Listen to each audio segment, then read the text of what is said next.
खबरों में आगे बढ़ते हैं। आज की एक और बड़ी खबर है और सभी को सावधान रहने की जरूरत है। इस खबर के साथ जानलेवा हो सकती है। जनवरी आने वाली है और बताया जा रहा है कि ये जो चीन में हालात हैं, अगर नहीं संभले तो हालात खराब भी हो सकते हैं। चीन में अभी भी लाशें पटी हुई हैं। आप देख रहे हैं, जहां तक नजर जाएगी आपको लाशें ही लाशें नजर आएंगी। चीन में अभी पीक नहीं आया, तब हजारों जानें रोज जा रही हैं। अगली तस्वीर दिखाइए जरा।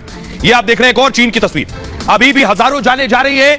अभी संक्रमण का जो दर है वो बढ़ चुकी है। लाखों मरीज रोज सामने आ रहे हैं कोरोना संक्रमण के। अब चीन का ये जो कोरोना है, जनवरी भारत के लिए इंपॉर्टेंट है। 40 दिन बहुत सतर्क रहने की जरूरत है। हालात खराब हो सकते हैं। अगली तस्वीर दिखाई, क्योंकि भारत में स्थिति यह है कि यहां भी बाजारों में उतनी ही भीड़ है, लोग उसी तरह बाजारों में निकल रहे हैं। और दूसरी चीज कि अब 31 आ रहा है, नया साल आ रहा है। नए साल में लोग बाहर निकलेंगे घूमने के लिए, तो सावधानी बरतनी जरूरी है। क्योंकि मैं आपको बताऊं कि टूरिस्ट डेस्टिनेशन पर भारत में बहुत ज्यादा भीड़ हो रही है। एक्सपर्ट कह रहे हैं 40 दिन जरूरी है, जनवरी जानलेवा भी हो सकता है। ये क्यों कह रहे हैं ये मैं आपको दिखा रहा हूं। देखिए, जिनपिंग को आप देख रहे हैं, कोरोना छिटक छिटक के गिर रहे हैं। ऐसे ही चारों तरफ कोरोना छिटक छिटक के जा रहे हैं। देश के लिए जनवरी जानलेवा है, भारत के लिए। कोरोना पर अगले 40 दिन बहुत गंभीर बताए जा रहे हैं। एक्सपर्ट्स मानते हैं कि चौथी लहर भी आ सकती है। भारत में 3 लहर आ चुकी है, चौथी लहर भी आ सकती है। पूर्व एशिया में मामले बढ़ने पर 35 दिन में भारत में लहर आ जाती है। यानी पूर्व एशिया में मामले बढ़े तो भारत में 35 दिन में दिखने लगता है। चीन के साथ अमेरिका, जापान में भी संक्रमण बढ़ गए हैं। जापान में बुधवार को 415 लोगों की मौत हो गई है,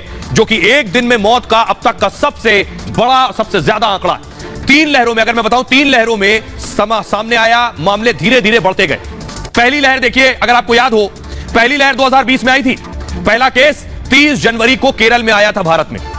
पहली लहर का जो पीक है 17 सितंबर को आ गया था। यानी पहली लहर में पीक आने में 6 महीने लगे थे। और उसके बाद इस दिन 98,000 नए मरीज भारत में सामने आ गए थे। 10 फरवरी को पहली लहर कमजोर हो गई थी। सितंबर में पीक था, फरवरी में कमजोर हो गई थी। करीब 377 दिनों तक पहली लहर चली थी। उसके बाद करीब 1 करोड़ से ज्यादा लोग संक्रमित हुए। 1,55,000 जानें भारत में गई थी। दूसरी लहर याद कीजिए, दूसरी लहर 2021 में आई। मार्च से ही संक्रमण में तेजी आनी शुरू हो गई थी दूसरी लहर में। अप्रैल और मई में दूसरी लहर चरम पर पहुंच गई थी। कितने दिन में? सिर्फ 2 महीने में भारत में पीक आ गया था। पहले में 6 महीने में पीक आया, दूसरी लहर में 2 महीने में पीक आया। 61 दिन में कोरोना ने तबाही मचानी देश में शुरू कर दी थी। हर दिन औसतन 2000 से ज्यादा कोरोना से मौतें होने लगी थी। 6 मई को दूसरी लहर का पीक आ गया था। तब तक एक दिन में 4 लाख से ज्यादा केस सामने आ रहे थे। ये दूसरी लहर थी। अब तीसरी लहर देखिए, 2021 में 27 दिसंबर को शुरुआत हुई तीसरी लहर की। 21 जनवरी को इस लहर का पीक आ गया। यानी 27 को शुरू हुई दिसंबर में और जनवरी में पीक आ गया। कुछ दिनों में पीक आ गया। इसीलिए कहा जा रहा है चौथी लहर का पीक बहुत तेजी से आ सकता है। तीसरी लहर में 3,47,000 मामले 21 जनवरी को सामने आ गए थे। और इसके बाद संक्रमण दर का कम होना शुरू हुआ था। एक महीने में 50 लाख नए मरीज सामने आए थे। इस दौरान 10,465 लोगों की मौत हुई थी। अब 40 दिन में कहा जा रहा है भारत के लिए बहुत इंपॉर्टेंट है। और इन 40 दिन में यानी जनवरी जानलेवा हो सकता है। इसीलिए आपसे कह रहा हूं, अब सुनिए जरा, एम्स के महामारी एक्सपर्ट है संजय राय, उन्हें सुनिए। इंडियन ट्रेजेक्टरी की मैं बात करूं कि आगे क्या है, सो बहुत ही अनलाइकली है कि कोई बहुत ही बड़ा वेव आके हमें परेशान करने वाला है। नंबर ऑफ केसेस के हो सकते हैं, नंबर ऑफ हॉस्पिटलाइजेशन बढ़ जाए, डेथ बढ़ जाए। क्योंकि आज की डेट तक जो भी हमारे पास एविडेंस है कि जिनको नेचुरल इन्फेक्शन हो गया वो अच्छे समय तक प्रोटेक्टेड है, लंबे समय तक प्रोटेक्टेड है और बेटर प्रोटेक्टेड है। तो और जिस तरीके से इन्फेक्शन सेकेंड वेव में हुआ था, उसके बाद ओमिक्रॉन इस साल जनवरी में आया। जो भी हमारे सीरो सर्वे थे सेकेंड वेव के बाद ही बता रहे थे कि करीब 68% पॉपुलेशन कंट्री लेवल पे, कुछ स्टेट में 80 to 90% तक हो चुका था इन्फेक्शन। उसको देखते हुए कहा जा सकता है कि हम बड़ी अच्छी स्थिति में। लेकिन खतरा कहां से, ये मैं आपको बताने जा रहा हूं। चीन कोरोना एक्सपोर्ट कर रहा है। चीन फ्लाइट के जरिए कोरोना भेज रहा है। इसलिए सबसे पहला खतरा चीन से आने वाले पैसेंजर है। ये मैं क्यों कह रहा हूं? क्योंकि चीन ने कई ऐसी फ्लाइट्स भेजी हैं। आपको बताऊं, उन फ्लाइट में जब लैंड हुई दुनिया के देशों में तो आधे लोग कोरोना पॉजिटिव थे। देखिए इस रिपोर्ट में। चीन ने यूरोप में एक बार फिर कोरोना बम फोड़ दिया है। चीन एक बार फिर दुनिया में कोरोना एक्सपोर्ट कर रहा है। 2023 में चीन ने फिर दुनिया को तबाह करने का प्लान बना लिया है। दरअसल चीन से इटली के मिलान जा रही 2 फ्लाइट में यात्री कोरोना पॉजिटिव पाए गए। एक फ्लाइट के 92 यात्रियों में से 35 यात्री कोरोना पॉजिटिव पाए गए हैं। चीन की दूसरी फ्लाइट के 120 यात्रियों में से 62 यात्री कोविड पॉजिटिव पाए गए हैं। इतना ही नहीं, कोरोना किंग जिनपिंग ने चीनी नववर्ष पर विदेश जाने के लिए लाखों लोगों को वीजा जारी करने का फैसला किया है। इससे पूरी दुनिया में कोरोना फैलने का खतरा मंडराने लगा है।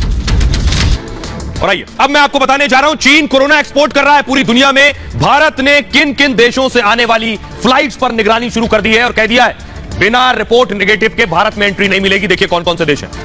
तैयारी है आपके सामने, देखिए चीन से भारत आने वाली फ्लाइट, दक्षिण कोरिया से भारत आने वाली फ्लाइट, जापान से भारत आने वाली फ्लाइट, थाईलैंड से अगर जो फ्लाइट भारत आ रही है, हांगकांग से और सिंगापुर से। ये जो देश हैं जिन्हें आप देख रहे हैं, इनसे फ्लाइट से जो भी पैसेंजर आ रहा है उसे अपनी नेगेटिव रिपोर्ट लेकर आनी होगी। भारत ने क्यों किया है आरटीपीसीआर रिपोर्ट नेगेटिव हो? आइए आपको बताता हूं कि आखिर ये करने के पीछे वजह यह कि इन देशों में हालात खराब है, इन देशों में स्थिति क्या है कोरोना की, तभी भारत ने फैसला लिया है। इन 6 देशों में हालात देखिए, कोरोना से लगातार केसेस बढ़ रहे हैं। ये आपके सामने आ गया। हर दिन करीब, ये मैं आपको दिखा रहा हूं चीन की हालत, हर दिन करीब 3 करोड़ 70 लाख नए मरीज चीन में सामने आ रहे हैं। लगभग 25 करोड़ लोग संक्रमित हो चुके हैं। अस्पतालों में व्हीलचेयर से जमीन तक इलाज चल रहा है चीन में। शमशान में अंतिम संस्कार की 2000 तक वेटिंग चल रही। अगला देश देखिए हांगकांग। हांगकांग से जिसे भारत आना है वो आरटीपीसीआर रिपोर्ट नेगेटिव लेकर आए। 24,000 नए मरीज हांगकांग में सामने आए। अब तक 11,683 लोगों की मौत हो चुकी है।